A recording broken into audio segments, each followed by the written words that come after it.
nuts today. I am in my bedroom, in my recliner, and we just have not posted a video in so long.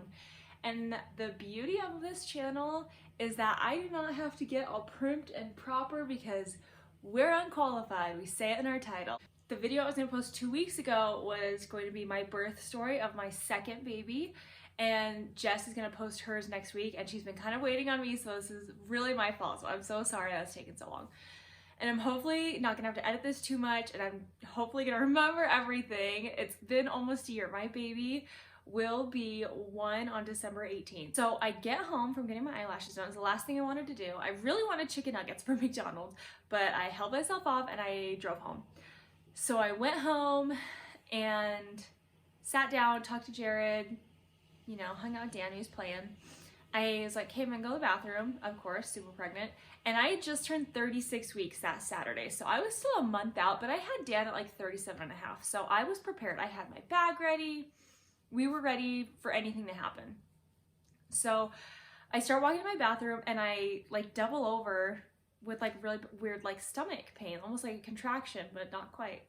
And so I was like, that was super weird. And so I went to the bathroom, came back out, doubled over again, same thing happened. I was like, that's weird. If this keeps happening, I'm gonna start timing them because maybe these are contractions. I took 2 more steps and my water just gushed. I'm gonna have to show a picture because it was all down my pants. It was the funniest thing. Last time my water broke, it was in bed, but this was seriously all down my legs. Jared had just gone to the garage to see what we could eat for dinner, and Dan's like running around. I just start screaming, Jared, Jared, Jared. Dan's like freaking out because I'm screaming. I'm like, I'm sorry, baby, I didn't mean to scare you. And so he runs and he's like, what? He thought something happened to Dan. And I was like, oh my gosh, my water just broke. He's like, you're joking. I'm like, look at my pants. And I'm like laughing. I'm like in a weird like state of shock that my water broke. So I'm like laughing weirdly, like not my normal laugh. And I'm like, oh my gosh, Kate. I'm like, well, let me get the rest of my stuff in my bag. I'm like, let me call my mom. Like, hand me my phone, please. She saved the day. She came over and hung out with Dan. So my water broke at like 6, I can't even remember now, 6:30-ish. And I should really write my birth story. Okay. It broke at like 6:30-ish. And we probably didn't leave for the hospital till like 8:30-ish because with Dan, I like rushed straight to the hospital. And this time around, I was like, I don't need to get there super on time, like right after. So I was getting the rest of my stuff. My mom came over. I was watching my brother's puppy. So I had to get my sister-in-law to come get the puppy, and it was a whole thing. So we finally get on our way, and I was like, one thing I learned from Dan's birth is that I need to eat dinner because I have not eaten dinner, and once you get to the hospital, you cannot eat. So I go to McDonald's, I get a Big Mac, I'm like, whatever. I was too excited. I like only ate like half of it. And for any of you haters out there, I love McDonald's. I don't care who knows it. I have no shame. I love McDonald's. So we get there, we get to the new hospital. I haven't done anything. I was gonna take a hospital tour that week on Wednesday. Tuesday, I had my Group B strep test. I haven't even had my 36-week appointment yet because I had turned 36 weeks on Saturday. So I didn't know anything, like if I was dilated, anything. So we get into triage, and I change, and they made me do the swab test with Dan, but they just opened my legs and like, yep, that's your water. I'm like, yep, it is. I know. So I'm talking to her and I'm like, last time with Dan, I had such a rough birth that I'm just concerned if I couldn't dilate last time. She's like, and I knew I'd have to get on Pitocin since my water broke and I wasn't really having contractions. So she said, we'll just give you the Pitocin and epidural at the same time. She said, the nurses I had when I had Dan were traveling nurses, and she said they don't usually know the policy, but you don't have to be a certain centimeter dilated to get the epidural. I was like, okay, that's nice. So I get to my room. The anesthesiologist was in a C-section at the time, so they're like, we'll just wait. So even an hour after being admitted to the hospital, I still hadn't gotten my epidural or Pitocin yet. But it's kind of funny. It was like a night of like 2s because I came in, they checked me. I was 2 centimeters dilated and 70% effaced, which was amazing because with Dan I was nothing. So I was like, oh my gosh, my body knows what to do. And then when they did my IV, they had to do it twice because they went straight through the vein in this arm, and so they had to do it over here. And then with my epidural, the first time they did it, right when he was pulling the catheter out, blood came through, which usually means you hit a blood vessel.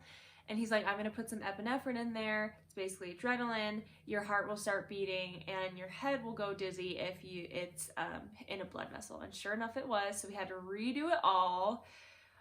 Which, like, you can't feel anything, but you kind of can, and it was just, thank goodness it was over. So then it's just a waiting game.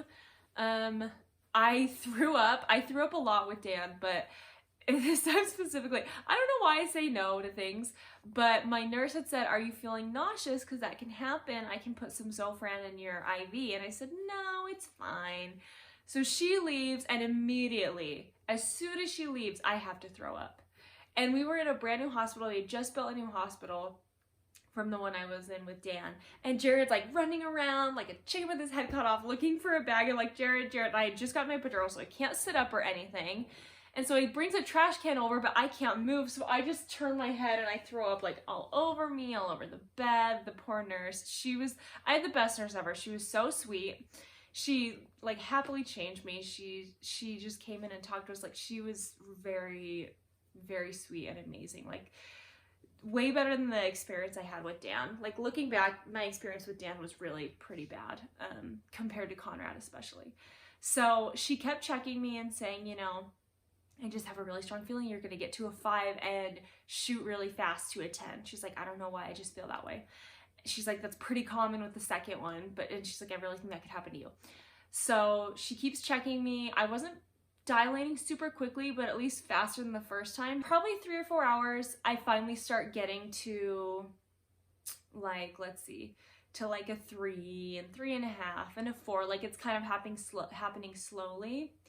And so, like I said, I had probably gotten in the hospital around 8:30 or 9, and, you know, dilating, and around 3, I was like, I looked back at my text. I texted my mother-in-law and said, I'm at a 5. And at 4:16, Conrad was born. So I went from a 5 to a 10 in about an hour, which is just crazy considering how everything went with Dan. And I just shot so fast. And then Conrad was perfect. He wasn't posterior. Dan was posterior.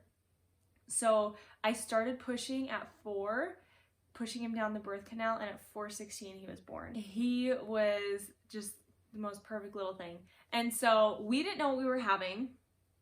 I like to be surprised. It's been so fun. So I kind of thought it was a girl my whole pregnancy, and Jared asked me right before we were gonna have me, asked the homeroom's kid, final guesses, what do you think it is? And he looked at me and I said, it's a boy. Like, I was positive. I'm like, it's a boy. Sure enough, he comes out, Jared yells, it's another boy. I remember, it's another boy, because we already had a little boy at home. I couldn't have been more excited.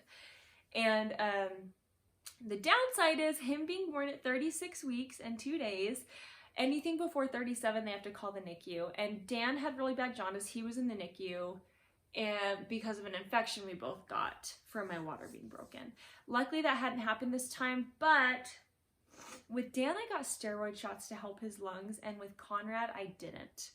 So he was having trouble breathing. He was doing the contracted breathing from the get-go, and I got a hold of him. When I had him, they plopped him on me, and then when they weighed him and everything, they just wheeled him up to me and showed him to me after he was having a hard time breathing, and then he left me. So it was really sad. Had to stay in the NICU for about, he was born the 18th, he came home on the 23rd. All I wanted was my baby home for Christmas, and I got that. So I would love to do another video about my NICU experience. I've obviously had 2, and the second one was a little more challenging. So I'd love to do another video on that, just talking about my NICU experience. But anyways, that was my birth story. Comment down below, like this video, and subscribe to our channel. And hopefully Jess will be here next week to talk about her birth experience with Bodhi, because I know it was so different from her experience with Bronx.